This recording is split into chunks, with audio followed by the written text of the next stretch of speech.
Okay, my name is Femi Ojomo, and this course will show us how to carry out organizational design. It is an introductory course.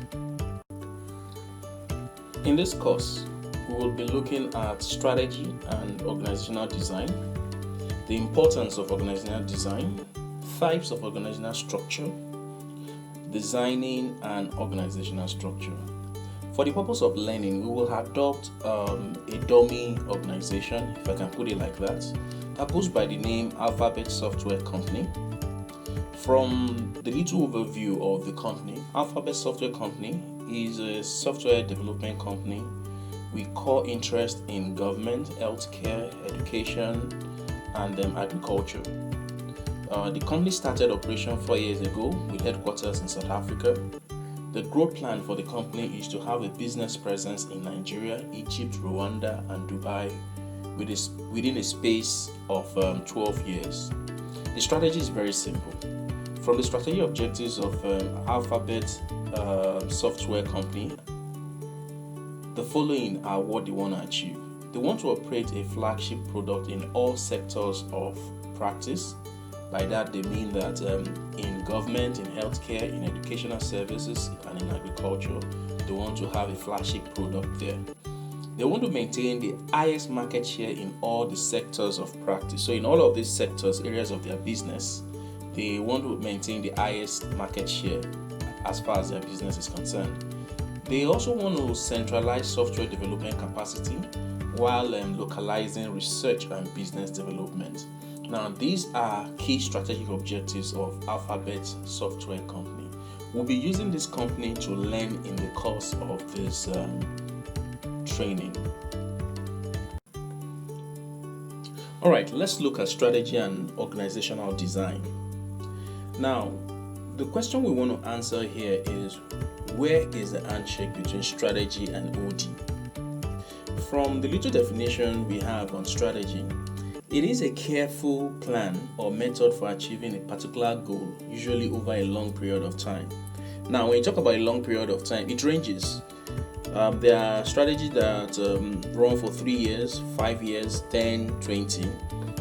Though sometimes people try to debate, why should you run a strategic plan for 20 years in this period of volatility and all of those ambiguous, complex situations around us.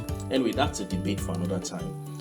Now, for Alphabet Software Company, strategic objectives for this company is to operate a flagship product in all sectors of practice.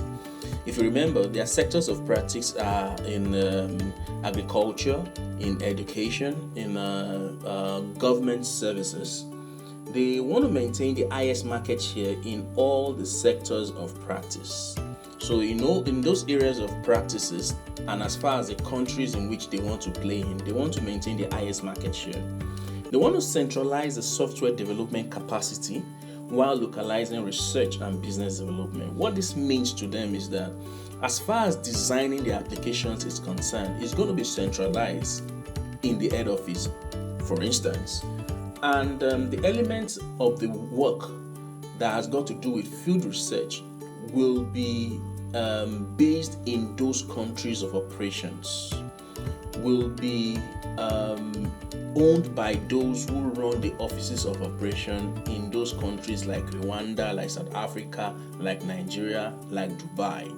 So there is an autonomous, they are autonomous in terms of finding what the market really needs and providing it to the head office where software development is resident for input into the process of design.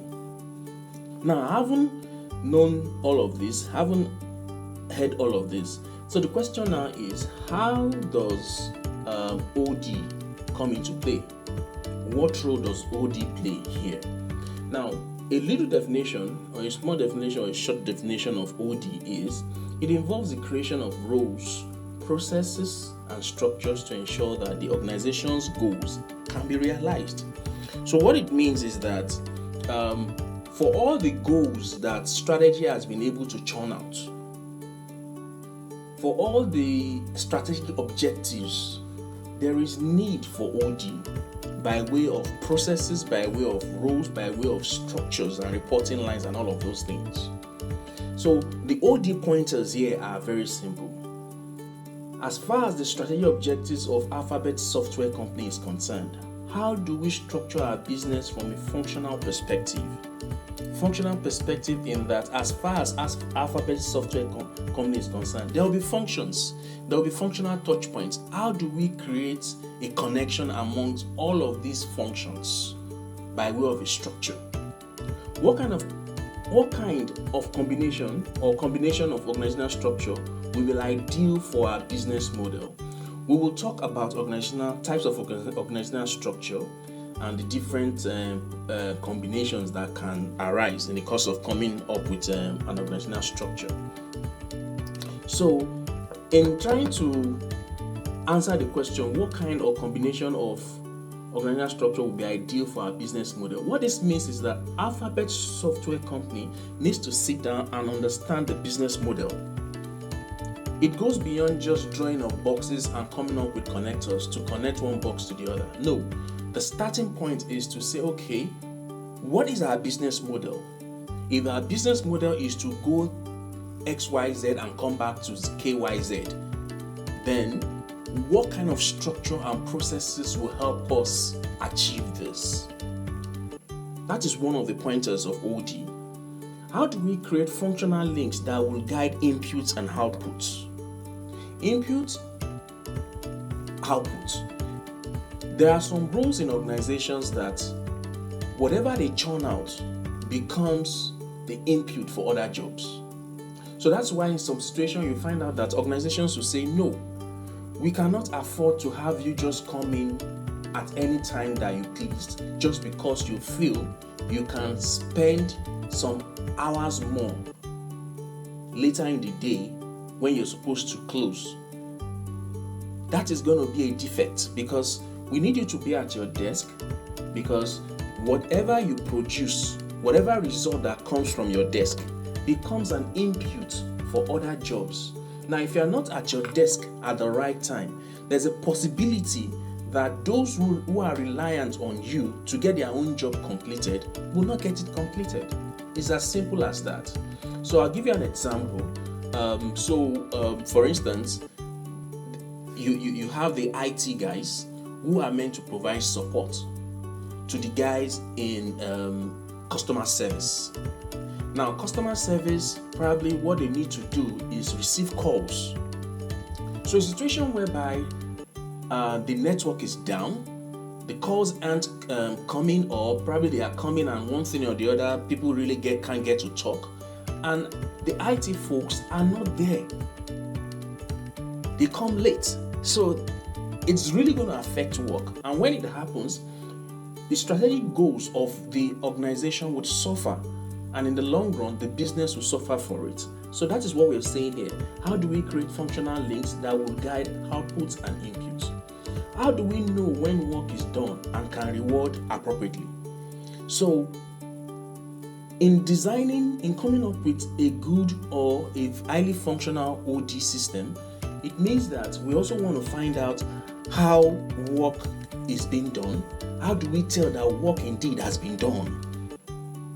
If work has been done as expected, what kind of reward system should be in place to reward?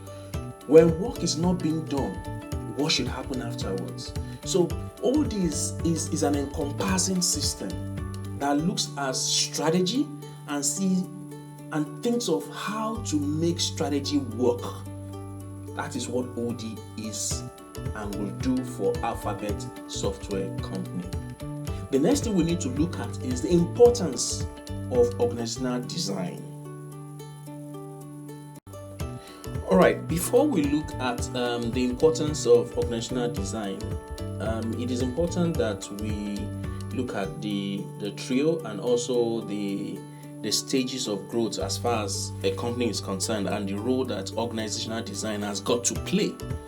Now, in terms of the trio, we're looking at strategy, we're looking at talent, and we're looking at operations.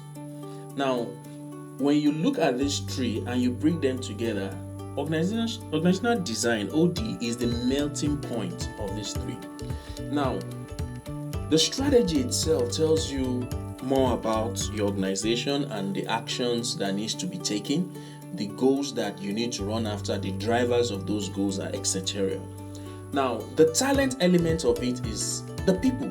I mean, the best strategy crafted by the wisest men on earth without the right people to push them is more like a failure in its own, because you need to have people to push your strategy.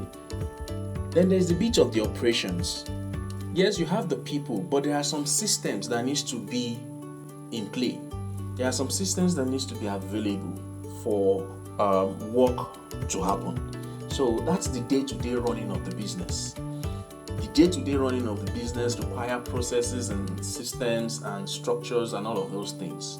So whatever you're doing as far as your business is concerned, as far as Alphabet Software Company is concerned, there needs to be an handshake between strategy, talent, and operations. And OD, Organizational Design, helps to hold these three elements together. One other thing that is also critical here will be the legal framework that guides business within the geography in which Alphabet Software operates. So what is required from a legal standpoint? You need to infuse all of these elements into your design as well. So it is right and proper to say that the right OD gives strategy traction. It is the heart of it all. That is just the truth of it. So let's quickly look at the stages of growth as far as a business is concerned. So as far as the business growth is concerned, business realities will kick in. So when you start a business and you start doing all that is required to grow your business, the kind of structure, systems, and processes you have working for you at the early start of your business would definitely need to change, needs to be amended as business continue to grow. So what you have here is the growth horizon. So we have horizon 1, 2, 3. Now, as far as horizon 1 is concerned, what you're trying to do here is to maintain and strengthen your core business.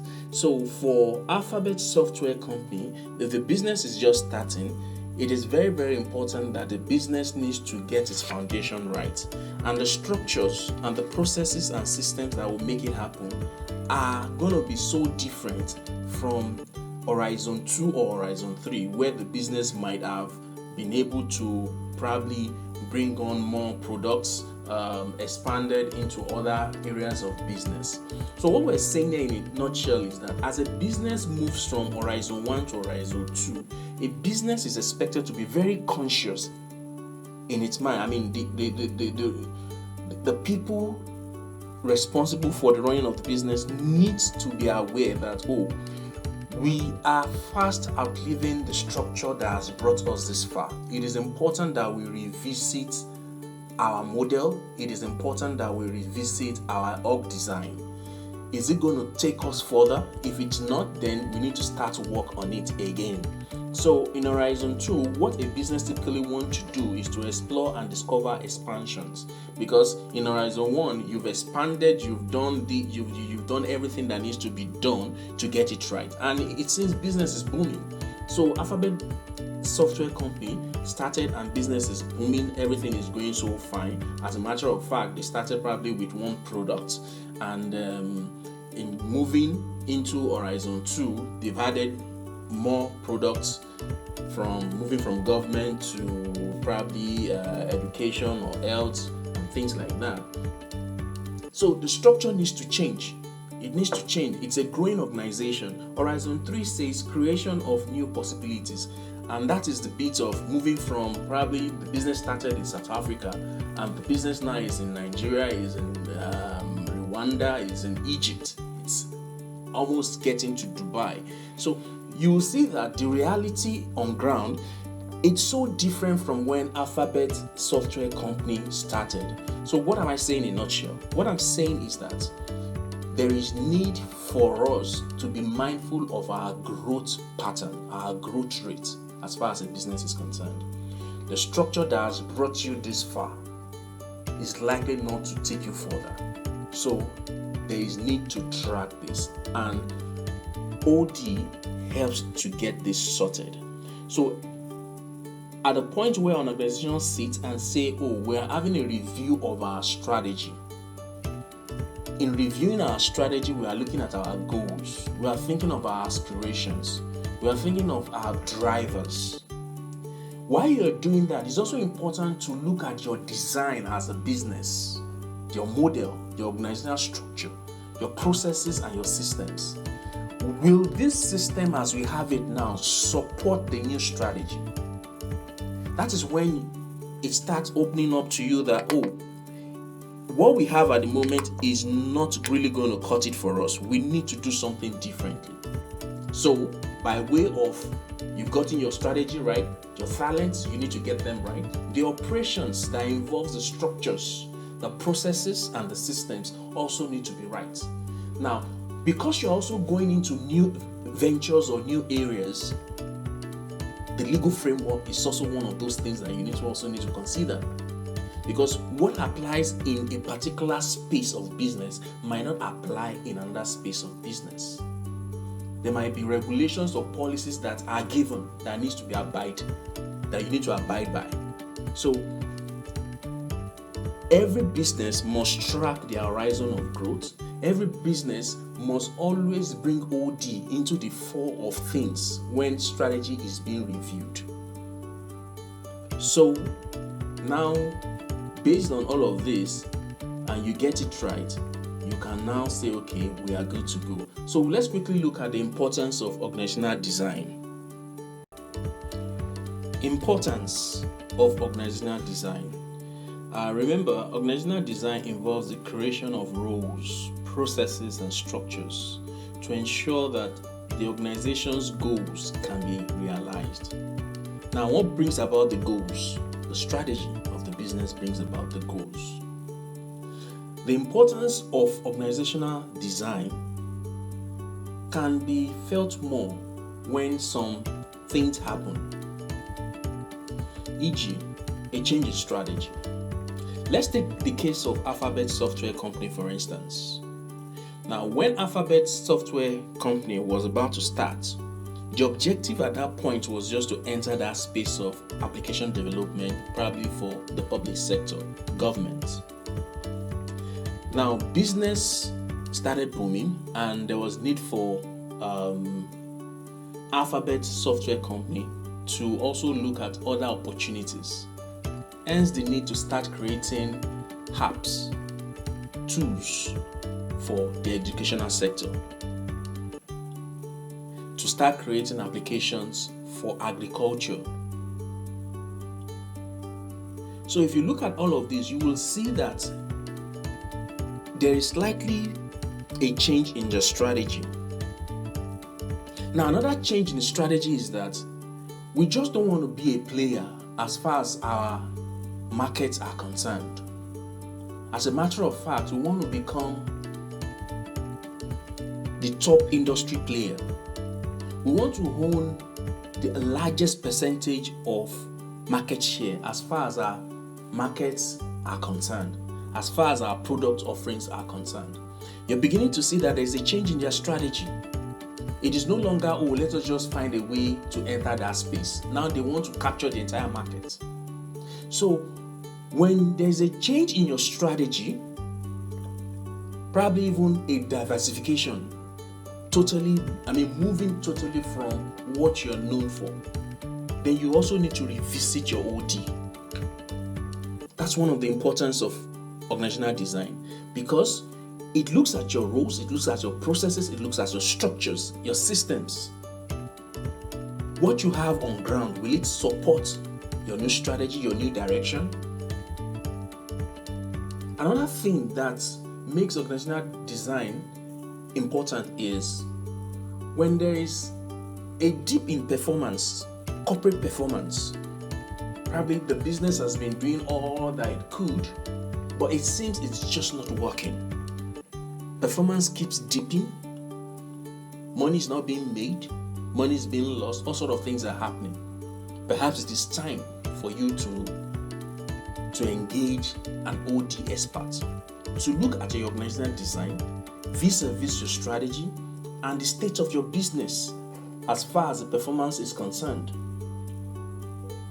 Another importance where you can have OD play a big role is when there is a change in environment.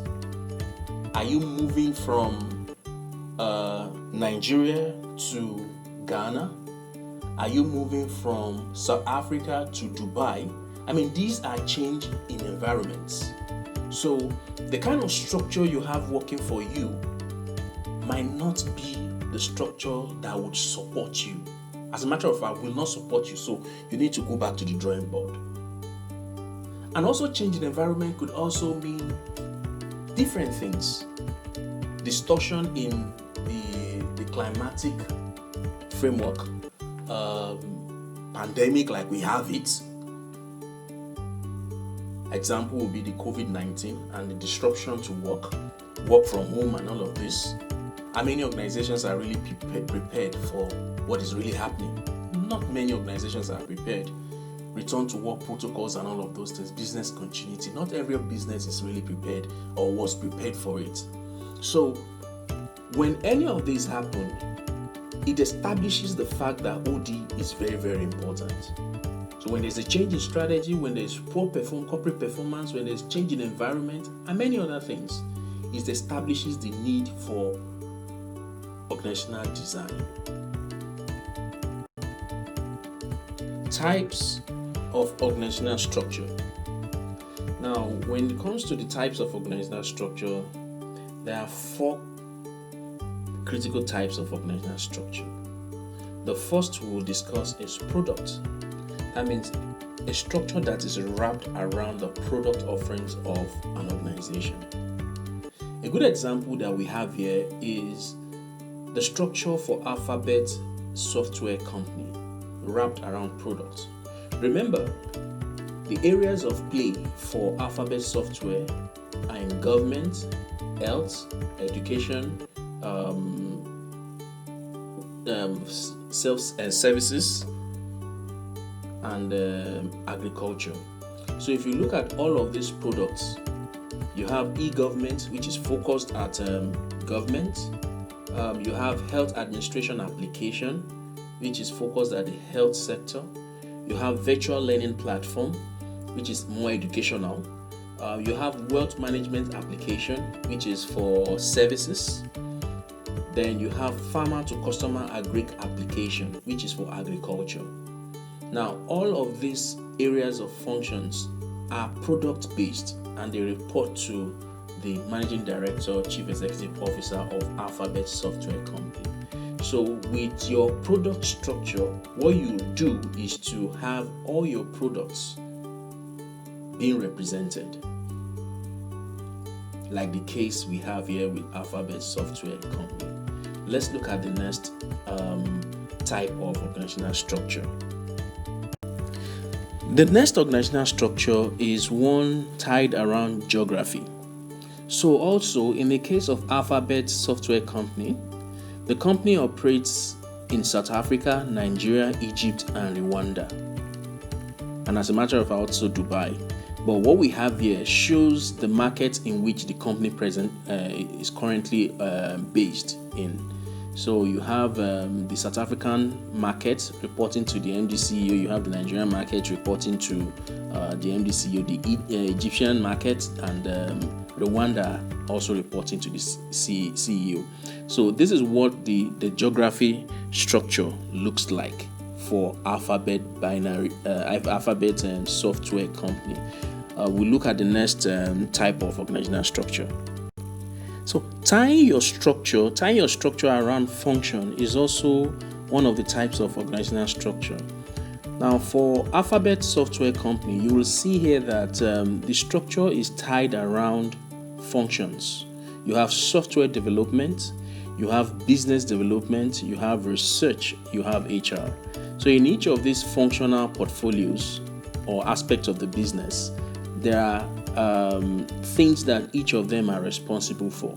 So this is what a functional structure looks like what we have for Alphabet Software Company. The last of the 4 types of organizational structure will be customer, as a structure that is wrapped around your customer.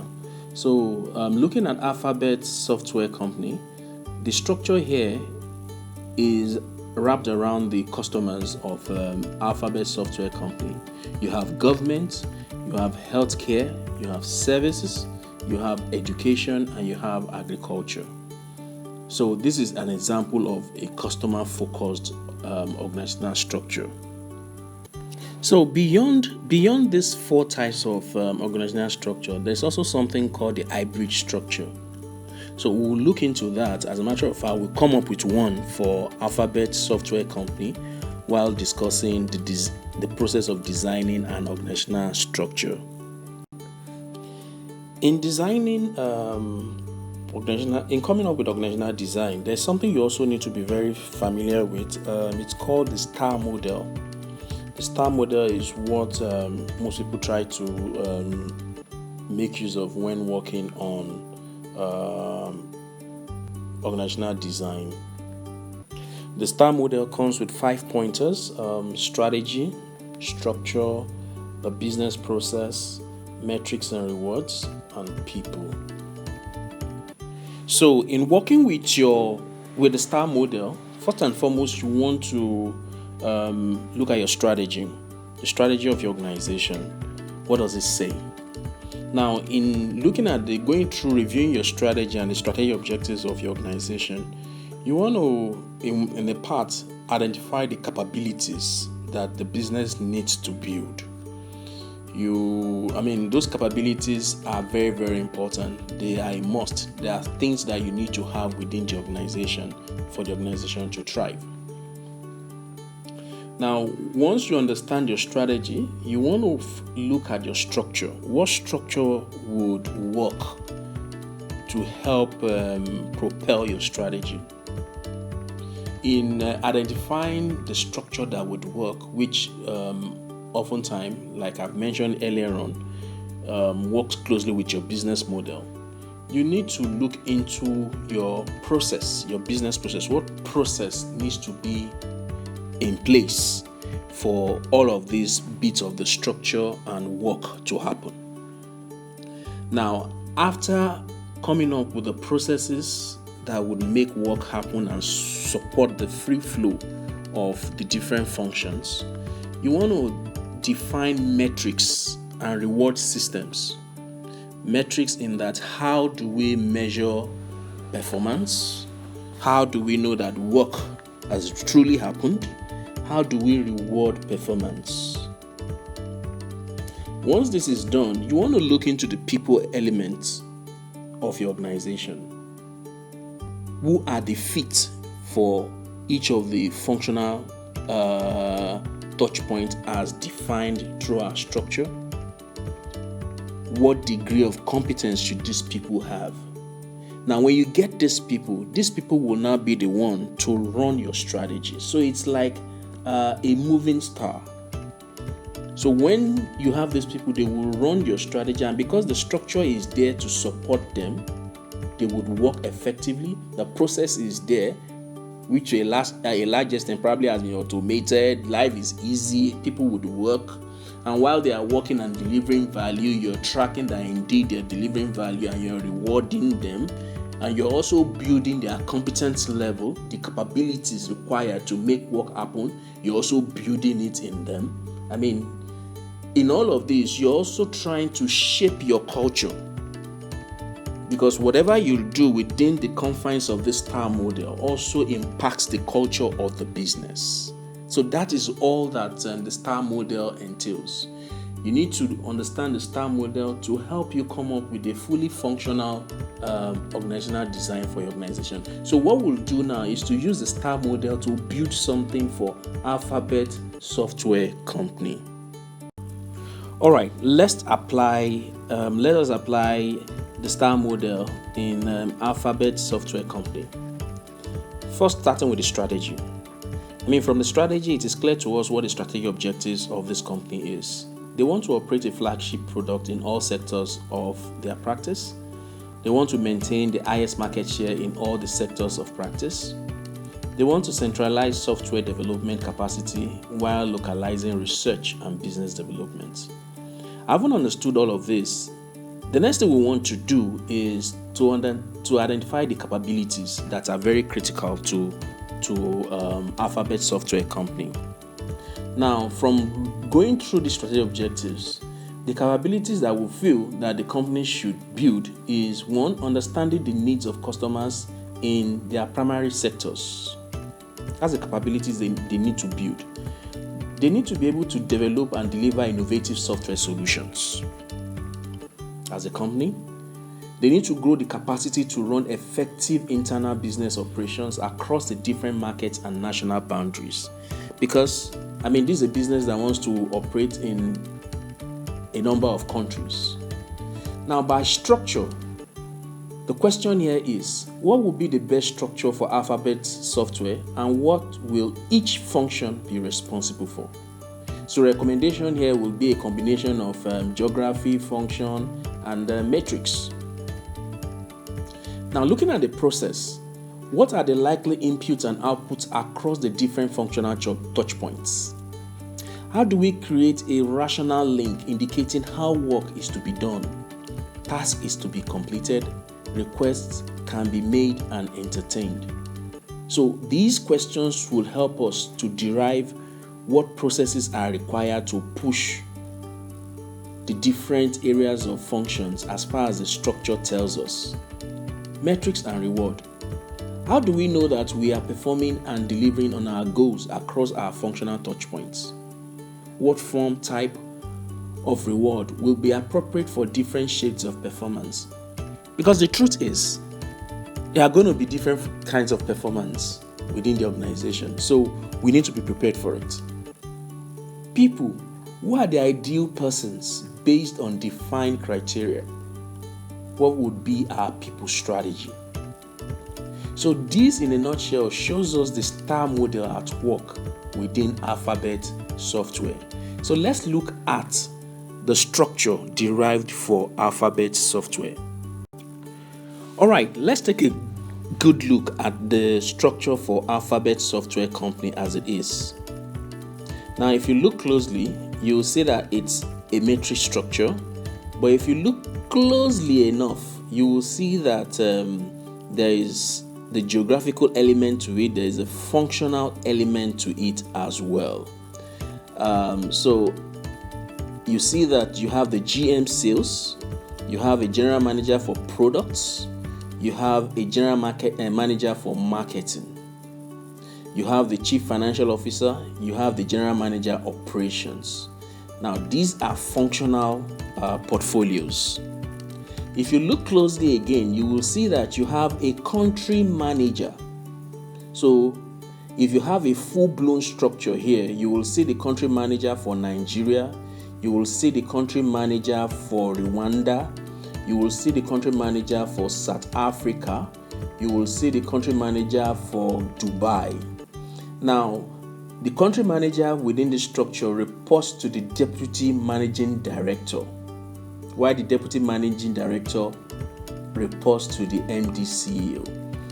So from this structure, it shows that the deputy managing director is responsible for all of these buckets of countries. Now, in these countries, you have different teams. You have the sales team, for example, who reports, the lead of the sales team has got a reporting line to the general manager of sales. You have product research that has also got some reporting line to the central product team. Product visibility lead, that means the bit of marketing. You have this person also having working relationship with the central team in marketing.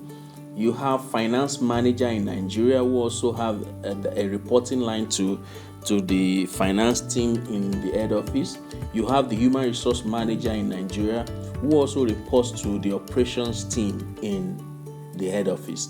So by and large, this is the application of design for Alphabet Software Company. Let's quickly look at the reporting metrics in a chart for Alphabet Software Company. Right. This reporting metrics shows us who reports to who within Alphabet Software Company. One thing you want to do is to ensure that you do not create ambiguity in terms of reporting lines within an organization. Because more often you find people say, oh, I don't even know who I report to. We don't even know who is responsible for what. Everybody seems to be doing what concerns them. So that is not a situation, that's not an ideal situation. Now, if you look at the country level, you have a country manager who reports to the DMD. And in the country office, you have the likes of the sales guys, you have the product research lead, you have product visibility, which is more about marketing, you have the finance manager, you have the human resource manager. If you look at the human resource manager's team, you have a compensation officer, you have recruitment officer. This clearly shows that they are reporting to the human resource manager. You have the account manager who reports to the sales team lead, which is more about portfolio management, probably in all of the sectors in which Alphabet Software Company plays. You have the activation officer who works closely with the product visibility lead. Then you have the audit officer who reports directly to the chief auditor. The chief auditor at the head office level reports directly to the NDCU and also definitely to the board of Alphabet Software Company. Now, these reporting metrics can be fine-tuned. As a matter of fact, if you don't have it in your organization, you need to ensure that you have it for every department and how they connect from one point to the other. There needs to be a reporting metrics that shows who is responsible for what and etc. Yeah, please quickly allow me to talk about the editable software available on femiojomo.com. On this platform, you have access to different templates that you can just pick up and edit for your own internal use. Please feel free to explore the site to access these templates. Right, finally, organizational design nuggets. The first thing here is organizational design goes beyond drawing boxes and connectors. Again, I think it cannot be overemphasized. There are a lot of, from this short course, from this introductory course, you will see that there are a lot of things that happen before you start drawing boxes here and there and putting connections to say, okay, this is who reports to who, this is where a job sits or doesn't sit. Two, organizational design is a critical activity in the setting up of a business. We have seen it that it's very, very important. It ties operations, talent, and strategy together. Organizational design is not restricted to big organizations, so you don't need to be big before you start thinking of OD. As small as you are, you need to start putting the right structures, systems, and processes into shape for the good of your business. Organizational design is a continuous activity based on business realities. The truth is business realities will come, things will happen, strategy will need to change, and once all of those things are happening, you need to also look at the design of your business by way of the organization itself. Organizational design is not built around people. Most often than not, businesses make this mistake of building their structures around some individuals, building their processes around some individuals.